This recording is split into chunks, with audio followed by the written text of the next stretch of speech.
grand dialogue. Sigi Kafoba. Le grand dialogue, l'émission de débat du studio Tamani sur votre radio. Sigi Kafoba. Le grand dialogue. Au Sahel, la rupture constitutionnelle est presque devenue la règle et l'alternance démocratique l'exception. Le Mali, le Burkina Faso, le Niger ont tous connu en 3 ans des coups d'État. Depuis 30 ans, ces pays n'ont pu réussir 2 alternances démocratiques successives. Pourquoi cette instabilité institutionnelle? Les peuples du Sahel sont-ils prêts pour la démocratie? Quelle démocratie au Sahel? C'est le sujet du grand dialogue d'aujourd'hui. Pour en parler, nous recevons Abdoul Sogodogo, enseignant-chercheur vice-doyen de la FSAP, Fodje Tandjegoura, enseignant-chercheur également sociologue, et Kumbaba, communicante genre. Ce débat sera modéré par Sekou Gadjigo. Mesdames, Messieurs, bienvenue. Le grand dialogue.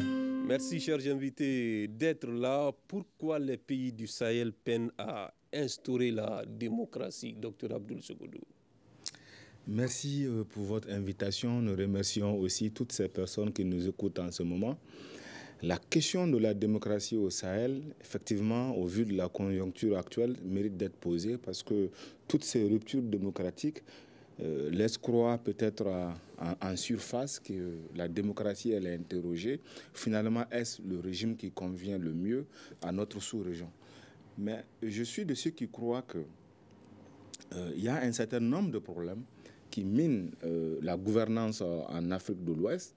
Par exemple, je prends d'abord la question des ressources, les ressources économiques, sur lesquelles l'État peut fonder déjà sa légitimité. Parce que ces États ont du mal à répondre aux besoins d'État. Par exemple, comment donner la chance à tout le monde d'aller à l'école? Comment permettre à tout le monde d'être soigné dans les conditions idoines? Ainsi de suite. Comment permettre à tout le monde de manger à sa faim? Donc des politiques agricoles et alimentaires. Et donc l'État peine justement à prendre en charge efficacement ces questions, ce qui fait que de plus en plus on a tendance à douter. Quand vous prenez la démocratie, en substance, c'est un régime politique qui veut que chaque citoyen puisse participer à la gouvernance. Ça veut dire que chaque citoyen puisse porter sa voix, que ce soit à travers des représentants ou pas, de telle sorte que ses besoins à lui et ses intérêts soient pris en compte. Et l'État joue un peu à travers les institutions une sorte de médiation pour répondre à ses besoins. Et c'est ça qui a du mal à passer. Donc, on a l'impression aujourd'hui de voir que la participation des populations à la gouvernance, n'est-ce pas, les voies par lesquelles elles devraient passer sont rouillées et ça ne passe pas. Et le fait que ça ne passe pas, ça fait que l'État de plus en plus s'éloigne des populations. Et cela se traduit justement par la grande corruption. Vous avez l'impression qu'il y a des groupuscules qui négocient entre eux et qu'il y a des systèmes de médiation et la grande majorité de la population est parfois justement laissée pour compte. Alors Kumbaba, en plus de ces causes, notamment la malgouvernance, quelle autre cause pouvez-vous ajouter à ça? Bonsoir tout le monde. Moi, je dirais que au-delà des problèmes de gouvernance, peut-être il faudrait même voir le modèle que nous avions voulu prendre. Parce que si... le modèle de démocratie. Le modèle de démocratie. Si nous faisons fi du système de gouvernance que nous avions peut-être au XIIIe siècle, avec l'Empire du Mandé, la charte de Kourkan-Fouka, mais que nous disions que notre démocratie, elle a commencé dans les années 90-91, avec la chute des régimes militaires, on voit que ce qui est attendu de la démocratie, à savoir l'animation, la participation citoyenne, n'a jamais été vraiment cultivé chez nous. On a toujours eu beaucoup de faiblesses à faire de notre démocratie un régime du peuple souverain, ou comme ça a été dit par Franklin Roosevelt, je pense, c'est lui qui l'a dit, le pouvoir du peuple, par le peuple et pour le peuple. Donc chez nous, qui est ce peuple? D'abord, au Sahel, on doit voir la démographie en termes de population, les particularités de cette population, le fait qu'elle soit très jeune. Si je ne me trompe pas, les statistiques nous parlent de 4 sur 10, 40% de notre population a moins de 15 ans. Et pourtant, chez nous, pour devenir un citoyen actif, avec droit de vote et tout, tu dois attendre 18 ans. Est-ce qu'on est obligé d'attendre que ceux qui peuvent mettre frein à travers une insurrection populaire, la force énergétique de la jeunesse, quand les régimes ne collent pas à leur adéquation ou quand une politicienne décide qu'elle veut utiliser cette jeunesse-là contre un pouvoir démocratique, on a des bouleversements à cause de ça. Alors, est-ce qu'on ne doit pas réfléchir? Par exemple, nous, en tant que femmes, nous savons que le Code de la personne au Mali dit qu'il faudrait qu'on nous marie. On peut nous marier, l'âge minimal, c'est 16 ans, mais 15 ans avec l'autorisation du papa. Des deux parents, mais quand les deux papas, le papa et la maman ne sont pas d'accord, c'est la foi du papa qui suffit. C'est comme ça que c'est dit. Et pourtant, on ne peut pas voter chez nous jusqu'à ce qu'on a 18 ans. Je pense qu'on doit voir si l'exemple du Brésil, je pense que le Brésil est le seul pays au monde aujourd'hui qui a abaissé le taux de l'âge du vote, si je ne me trompe pas, à 16 ans. Les pays du Sahel peuvent s'en inspirer.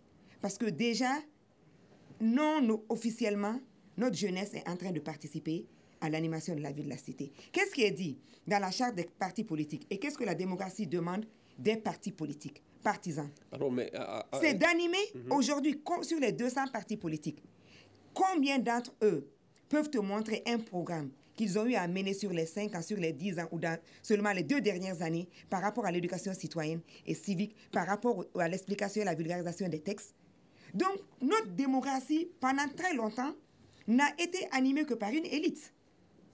Donc, peut-être on dit démocratie de nom, mais c'est vraiment une oligarchie. Et le pouvoir en place a servi, comme il a si bien dit le docteur Sogodougou, a servi comment les populations et s'est attelé à combien de problématiques des populations? La pauvreté, l'éducation, la qualité de l'éducation, la non-littératie, comme l'analphabétisme, hein? Le manque d'emploi, la migration, le changement climatique, les conflits, le terrorisme. Quel régime ou quel parti politique a mis des plans d'atténuation concrets contre ces fléaux-là? Donc, pour nous, notre démocratie n'est ni du peuple, elle ne sert pas le peuple, et elle n'est certainement pas pour le peuple. Donc, il y a déjà réflexion à mener à cet endroit et développer un modèle qui sied à nos réalités. Pour vous, c'est un problème de modèle. Fodje Tandjigoura, partagez-vous cette analyse de Koumbaba? Oui, en fait, merci une fois de plus pour l'invitation et je salue tous les auditeurs. En fait, je pense qu'il faut reconnaître que la démocratie n'a jamais été aussi mise à mal aujourd'hui que par le passé. Ça rappelle un peu les décennies de coups d'État après les indépendances. On pense à une certaine immaturité de la démocratie. Aujourd'hui, comme par enchantement, ces mêmes coups d'État reviennent. Donc ça nous interroge sur le modèle démocratique. C'est-à-dire que pendant longtemps, nous n'avons développé que la démocratie institutionnelle. Il y a des partis politiques, il y a des urnes, il y a des élections, et donc il y a des institutions pour valider, et c'est tout. Par contre, ce qui est la pratique démocratique, le jeu démocratique qui est très faussé dans notre contexte, des bourrages des urnes, des candidats qui sont imposés, des opérateurs économiques qui sont riches, qui s'imposent devant des partis politiques, qui se font élire, qui se couvrent d'immunité. Donc, on a trépatouillé la démocratie en tant que telle, c'est un concept, hein, mais la pratique que nous avons fait, cette démocratie, ne peut pas aller avec nos besoins. Donc, ça nous revient aujourd'hui, tous ces coups d'État que nous voyons, ça veut dire que ce qu'on appelle démocratie, ce n'est pas une valeur absolue dans notre contexte, parce que nous avons fait un usage qui est contraire à la volonté du peuple. Comment expliquer cet engouement populaire à chaque fois qu'il y a un coup d'État? Comment expliquer, n'est-ce pas, le fait que beaucoup d'hommes politiques soient honnis par la grande majorité des jeunes et que des religieux puissent se poser comme étant des interlocuteurs privilégiés, qu'ils prennent la place même de l'opposition? Dans beaucoup de cas, vous avez vu, quand les partis politiques appellent pour remplir les stades, franchement, il n'y en a pas beaucoup, sauf si vous payez des gens pour aller dans les stades. Il suffit que des religieux fassent des appels ou de la société civile pour que les gens partent pour se mobiliser. Donc, il y a un problème lié même à l'usage que nous avons fait de la démocratie. Mais quand vous dites que quand le peuple sort pour manifester son soutien à des militaires qui prennent le pouvoir, est-ce que ce n'est pas ce même peuple-là qui vote pour ses gouvernants sous un régime démocratique? Ce que je veux dire... Finalement, est-ce qu'on sait ce qu'on veut? Non, ce que je veux dire, et le peuple dans une situation normale, devait plutôt manifester contre le coup d'État, si la démocratie le représentait en tant que tel. Donc, si on voit le peuple, au contraire, manifester en faveur de la chute d'un pouvoir, c'est que ce pouvoir n'était pas légitime, ou ce pouvoir s'est imposé d'une manière ou d'une autre, et que le vieux système a été reproduit de génération en génération, et ça a trouvé ses limites. Donc, en fait, notre cas, ce n'est même pas, je dirais que ce n'est pas une démocratie en tant que telle, mais il y a beaucoup de pratiques, de tripatouillage, de corruption. Donc, tous ces mots réunis ont explosé à un certain moment donné, et ça, c'est difficile de contenir, sans compter que la jeunesse est aujourd'hui biberonnée aux réseaux sociaux. L'information, ça passe très vite. D'accord. Docteur Sougoudjougou, est-ce que ces mots que vient de citer M. Tandjiboura, est-ce que ces mots ne viennent pas surtout des hommes? Est-ce qu'un système peut mettre fin à ces pratiques-là? Est-ce que ce n'est pas les hommes qui sont mis en cause? Je dirais que c'est les deux, parce que les hommes qui pratiquent, c'est les hommes qui pensent les institutions.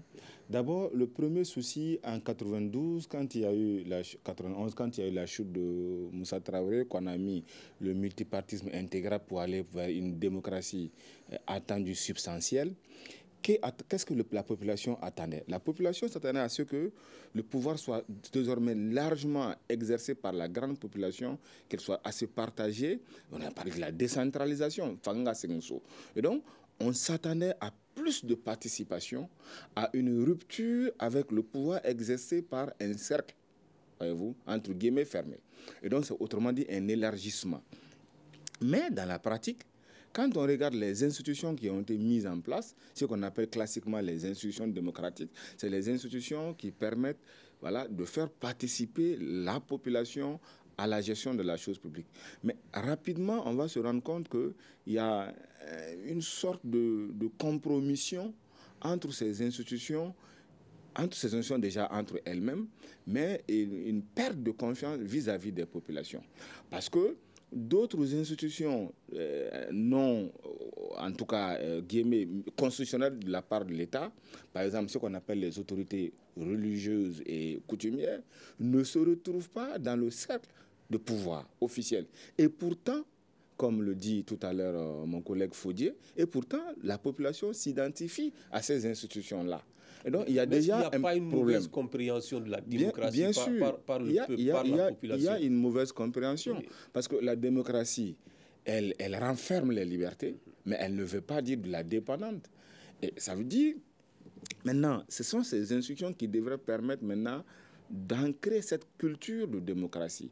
C'est-à-dire qu'à tous les échelons, qu'il y ait la participation, que les citoyens soient traités de façon égalitaire et équitable. Mais qu'est-ce qu'on va voir?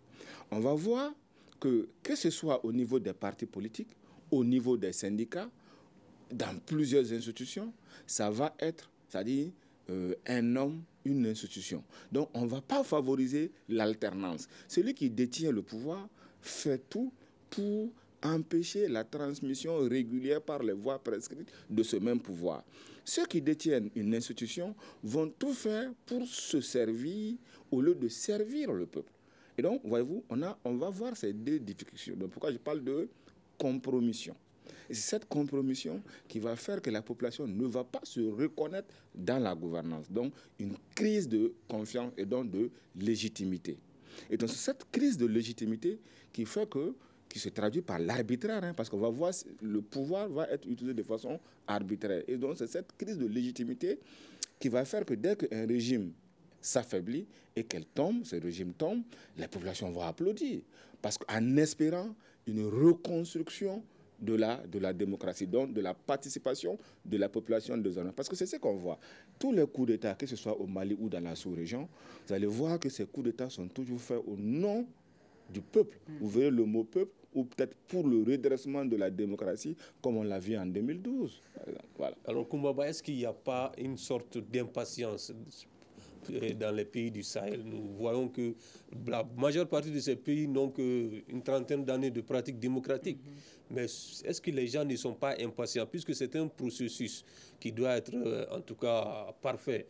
Mais est-ce qu'aujourd'hui, à chaque décennie, ou bien plutôt une quinzaine d'années, il y a des soulèvements, des ruptures constitutionnelles? Est-ce que nous sommes patient par rapport à ce processus-là? Oui, je pense que nous sommes patients et patientes, mais c'est peut-être 30 ans de vie démocratique, mais c'est plus de 60 ans d'indépendance et de gestion d'un pays souverain.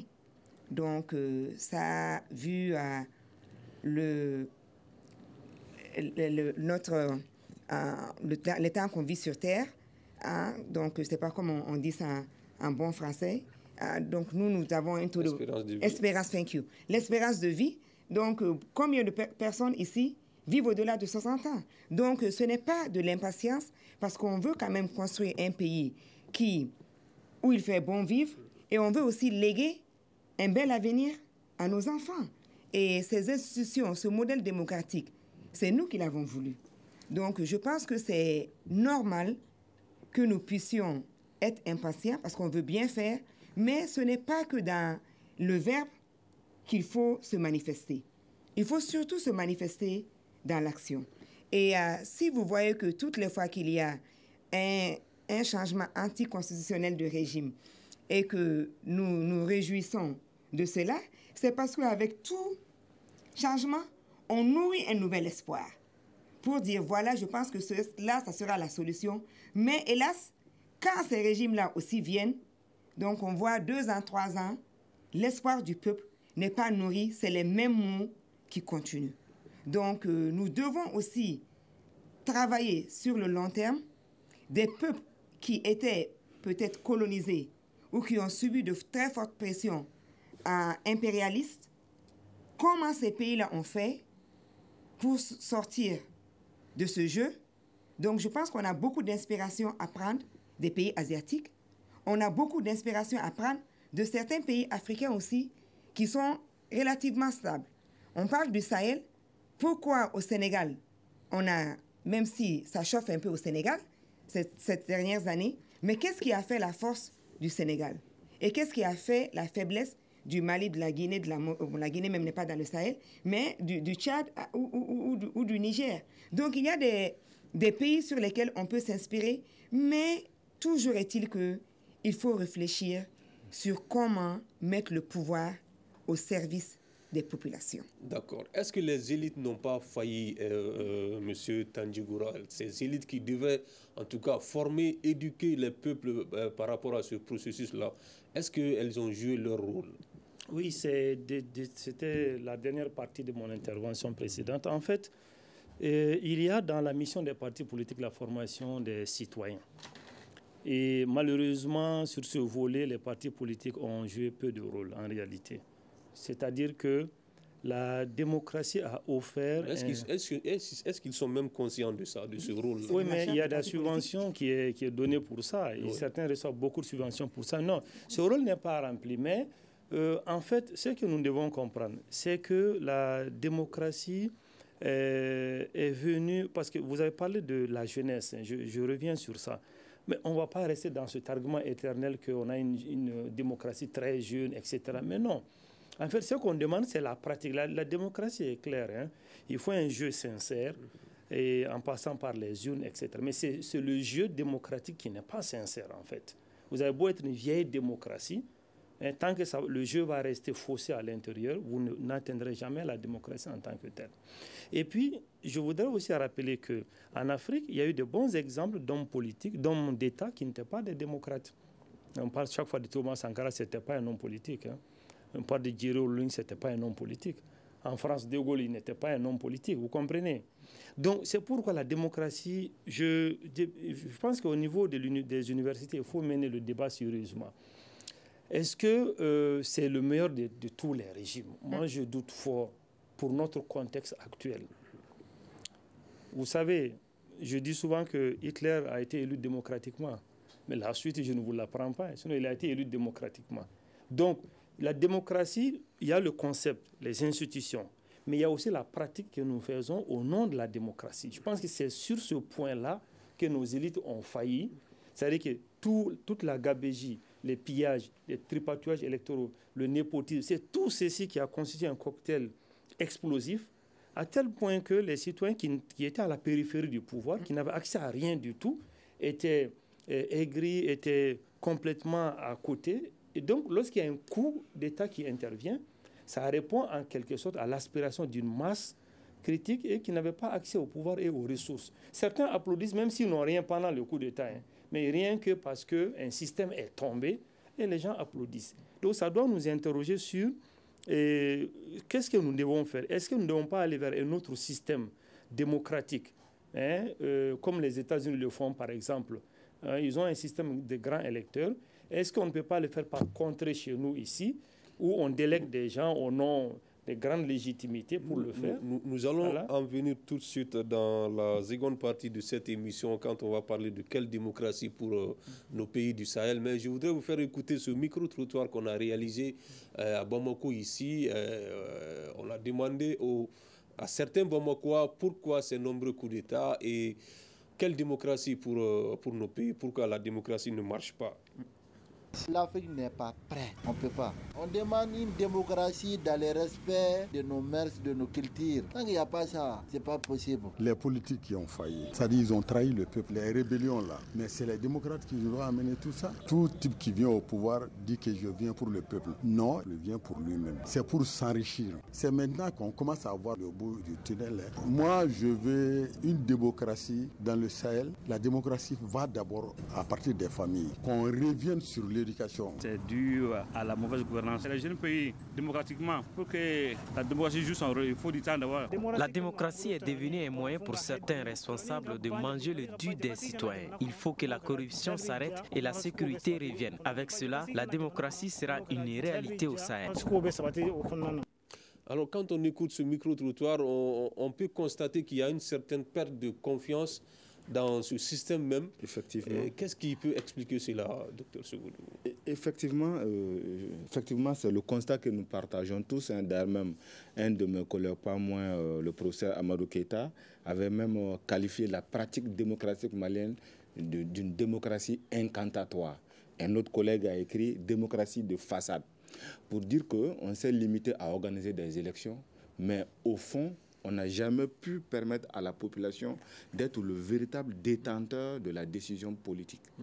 Ce pouvoir est resté encore assez éloigné véritablement des populations. Mais est-ce que ce n'est pas à la population de se battre pour ça? Effectivement, est-ce que la population est consciente de cela? L'ancien président qui disait que nous ne sommes pas encore prêts pour la démocratie, est-ce que quelque part il n'a pas raison?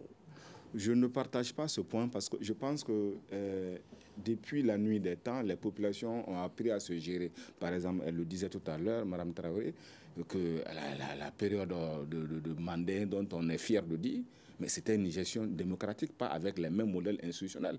Mais les gens participaient. C'est ce qui a permis d'avoir des empires stables de des centaines d'années. Mais ce qui est en jeu, c'est une éducation démocratique. Ça veut dire qu'il faut des valeurs partagées sur lesquelles on va fonder des institutions.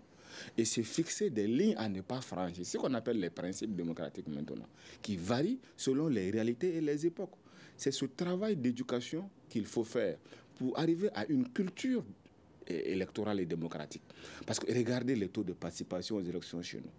Depuis les années 40, on pratique les élections et on n'est jamais, depuis 2012 jusqu'à 1992 jusqu'à aujourd'hui, on n'a jamais atteint les 50%. Ça veut dire quel intérêt pour la population? Les grandes politiques qui sont mises en œuvre, est-ce que nos populations se reconnaissent dans ces politiques-là? Quand vous posez la question sur le modèle d'éducation au Mali, moi je suis à l'université comme Fodier, il en dira mieux que moi. Est-ce que les Maliens se retrouvent dedans? Vous avez l'impression que c'est quelque chose qui n'est pas pensé par les Maliens. Ou même s'il est pensé, il est à repenser parce qu'on a l'impression qu'on n'est pas en train de répondre aux véritables besoins de notre population. Quand vous pensez, par exemple, l'appropriation de ces institutions, les populations vous disent, j'ai eu l'occasion à travers plusieurs études de le constater, qu'une fois qu'un député élu, c'est fini. Le cordon ombilical est coupé.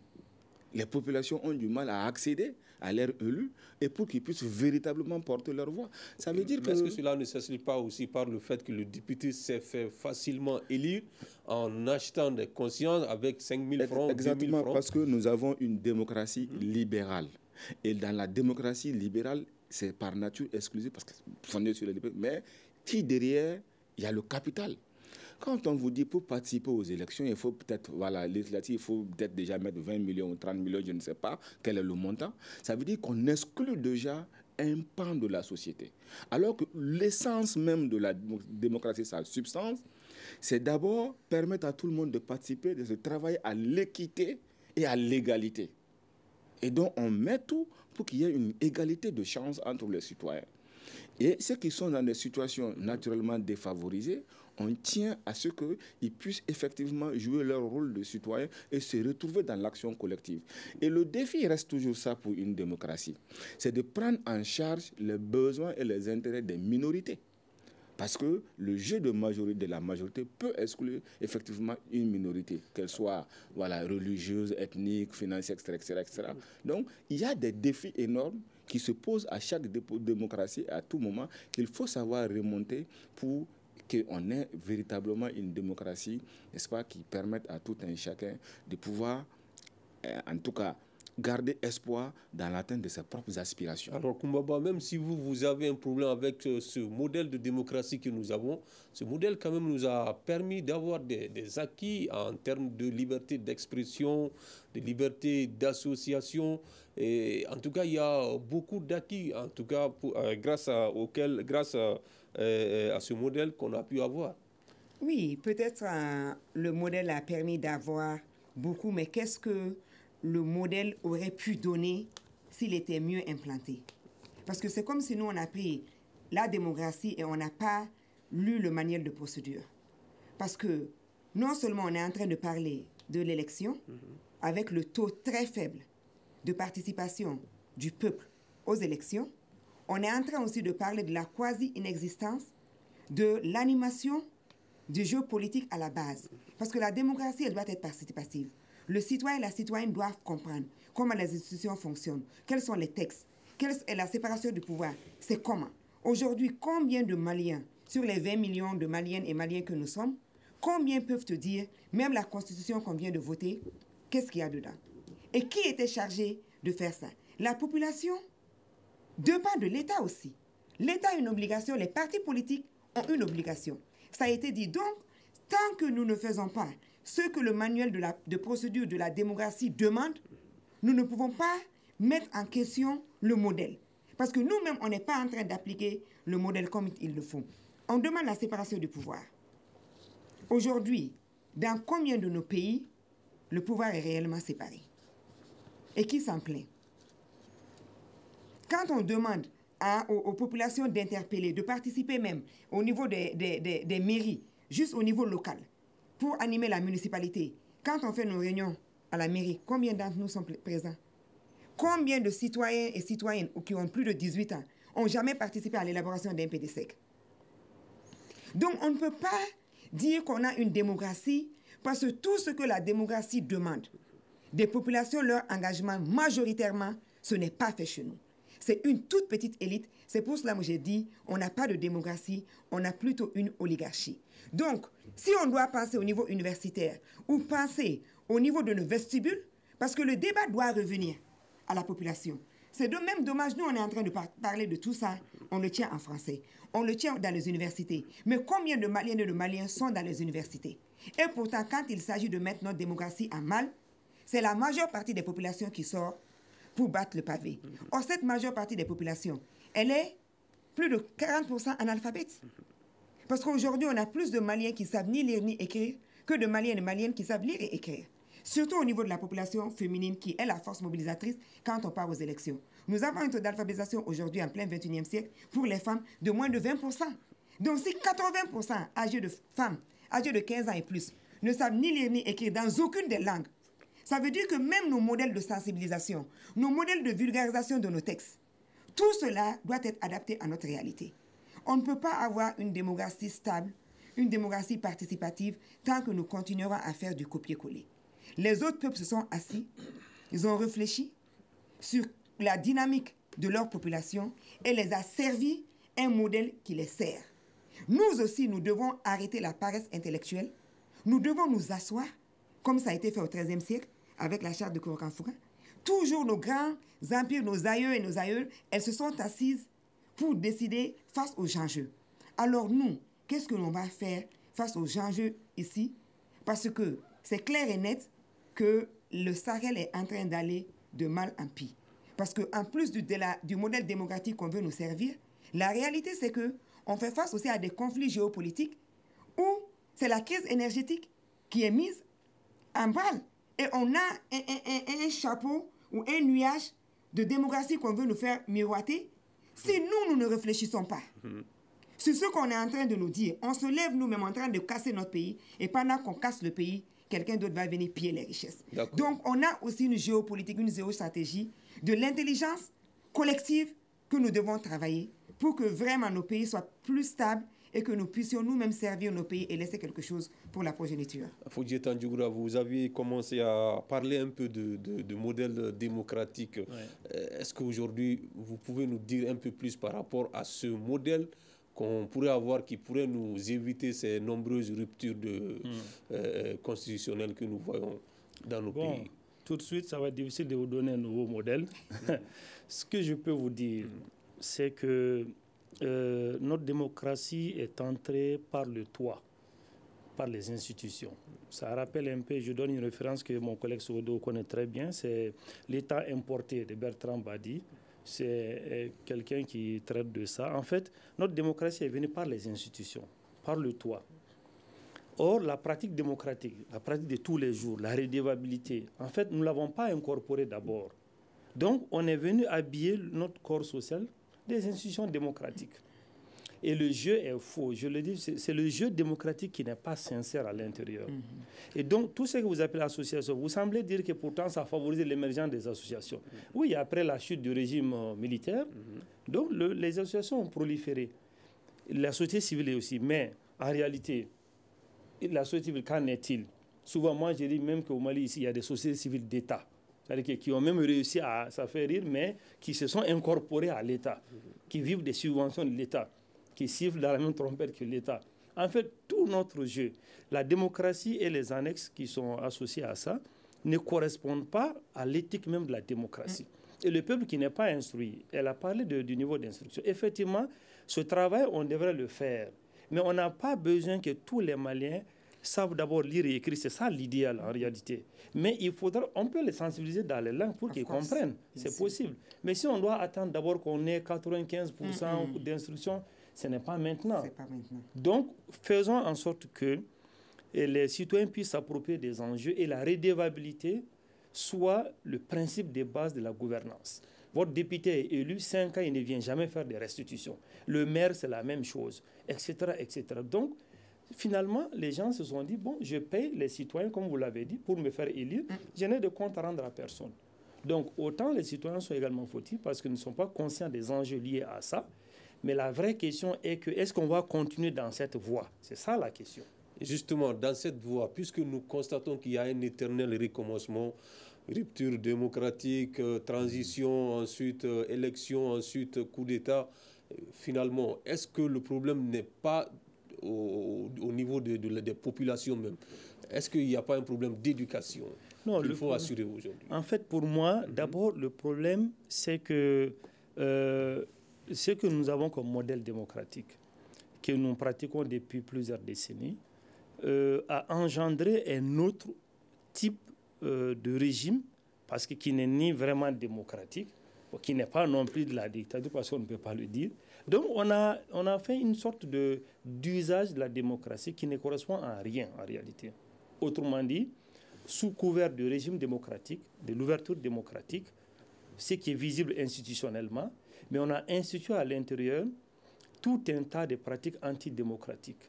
Donc c'est sur ce point-là que les citoyens pourraient réagir, parce que finalement, lorsque les gens sont écartés, n'ont aucune voie de promotion, que ce soit par l'école ou par d'autres moyens. Pourtant, on parle de démocratie, mais c'est une élite qui prend en otage tout l'appareil étatique et qui parle au nom d'une certaine démocratie. Donc, au final, ça trouve une limite. Donc, qu'est-ce qu'il faut? Il faut rompre avec ces pratiques-là. Soit on va vers la démocratie réelle et sincère, soit on opte pour un autre régime. Je ne sais pas lequel. Donc, on opte pour un autre régime. Alors, Fodje Tandjougura, quel autre modèle peut-on avoir? Ou bien vous pensez qu'il faut, comme l'a proposé Fodje Tandjougura, changer voilà, du système même. Non, si notre régime. Je reconnais que la démocratie, même dans l'absolu, dans le concept, n'est pas parfait.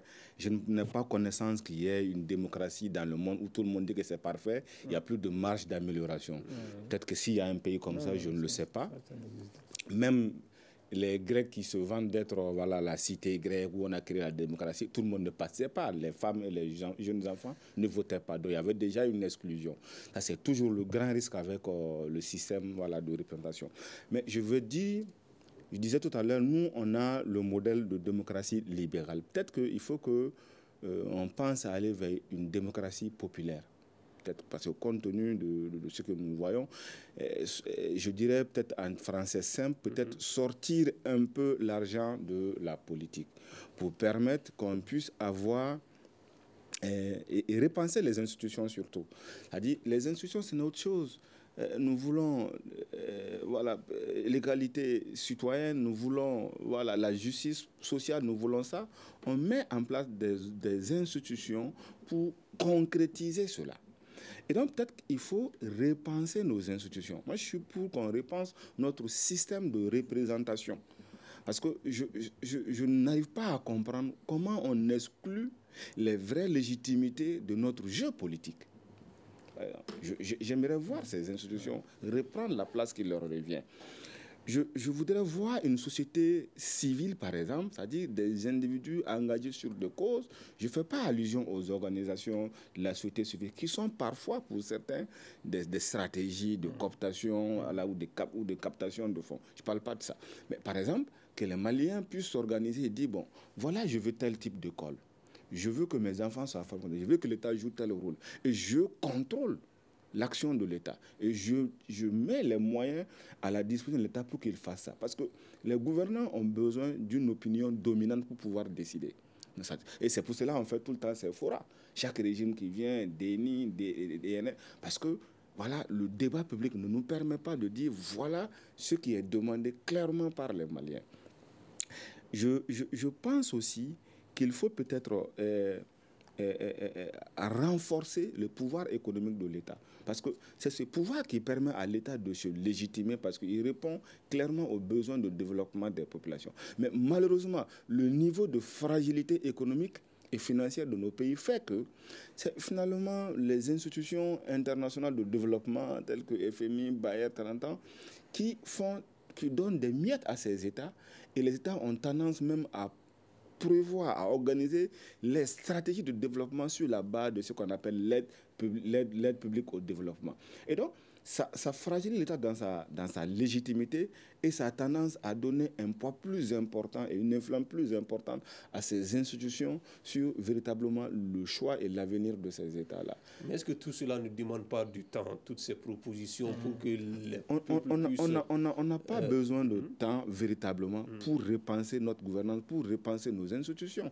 C'est à un peuple à tout moment de prendre conscience et de dire, voilà, comment j'implique les gens dans telle chose et de discuter avec sa population pour les impliquer véritablement. Comment je décide demain, voilà, de me donner les moyens pour accomplir telle politique. Mais si un peuple est convaincu qu'il faut contribuer pour avoir une armée plus forte, pour avoir une école, n'est-ce pas, meilleure, pour avoir un système de sécurité alimentaire plus adapté, les populations vont contribuer tant qu'ils comprennent les enjeux. Je ne suis pas sûr si on fait une étude. Est-ce qu'il y a une corrélation forte entre le niveau d'éducation et le niveau de compréhension de la vie de la nation? Je ne pense pas. Parce que ce n'est pas une question d'aller à l'école en fait.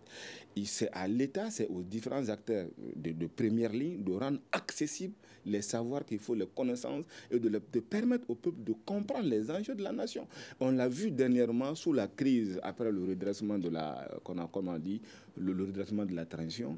Beaucoup d'acteurs se sont investis pour permettre aux Maliens de comprendre les enjeux géopolitiques. Et dans mon quartier, je vois tous les jeunes garçons qui sont devenus des experts en géopolitique. Ouais, ça veut dire qu'il y a un effort que les acteurs ont bien voulu faire là. Moi, j'attends les mêmes efforts de la part des partis politiques et des différentes organisations de la société civile pour permettre aux populations de pouvoir jouer effectivement leur rôle de citoyen, de participation à la vie de la nation. Alors, une dernière question, tour de table. Nous n'avons que 4 minutes, hein, Koumbaba. Que faut-il faire aujourd'hui pour que ce risque qui pèse sur nos pays, nous sommes tous sous transition actuellement, comment éviter ce risque de voir encore un régime démocratique se remettre en place, s'éloigner, quoi? Bon, je pense que déjà pour nous, en tout cas au Mali, le processus de construction d'un nouveau type de Maliennes et de Maliens à travers un nouveau pays, le Malikoura, est déjà lancé. Parce que si on voit on est sur la voie avec le cadre stratégique déjà des recommandations des Assises nationales de la refondation, donc où des actions prioritaires ont été prises sur 2 ans, avec un processus enclenché. Avec un processus enclenché sur 10 ans. Peut-être tout le monde ne va pas travailler pendant les 10 ans, mais déjà, il y a un plan d'action sur 10 ans qui est mis en place. Si on le fait bien, beaucoup de ces choses qu'on a discutées aujourd'hui vont être vraiment prises en compte. Moi, je n'ai jamais dit que l'éducation allait garantir la démocratie. Mais la non-implication du peuple et adapter la communication, l'instruction, l'éducation et la formation citoyenne doit être de mise. Parce qu'on ne peut pas continuer à faire du copier-coller, continuer à tout dire dans une langue étrangère, à tout laisser. Dans les textes, on va te dire, nul n'est censé ignorer la loi. Mais si la loi est seulement dans un tiroir et le peuple n'a jamais été, on ne peut pas mettre toute sa population en prison. Donc pour moi, il faudrait que nous soyons toutes et tous convaincus que la démocratie n'est pas une substitution au travail et à la rigueur. Ce n'est pas une réponse toute faite.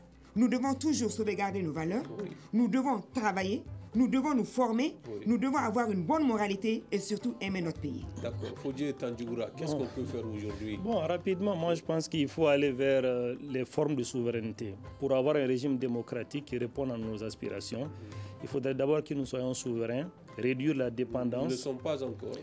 On doit travailler à la souveraineté alimentaire, économique, tout ce que vous connaissez, pour pouvoir réduire cette dépendance vis-à-vis des modèles qui sont importés. Parce que même si nous avons notre modèle et que nous n'avons pas les moyens de le mettre en œuvre, de le rendre compétitif, il va de sorte que le modèle ne puisse pas prospérer. Donc travaillons et le reste va se parfaire au fur et à mesure. Ok, Sogodougou, on termine par vous en 2 mots. Avoir le courage de se remettre en cause et rebâtir un peuple, une nation où les gens vont être véritablement avoir des chances je voudrais dire, d'atteindre les véritables aspirations. Ok, et c'est sur ce que prend fin ce grand dialogue qui parlait aujourd'hui de la démocratie au Sahel. Quelle démocratie au Sahel?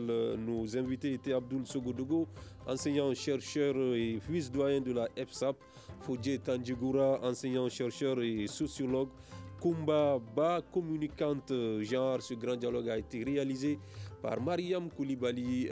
Aux opérations techniques, il y avait Salim Diouara et Ibrahim Sanogo. Sekou Gadjigo vous l'a présenté. Merci à toutes et à tous. On se retrouve demain pour un autre numéro.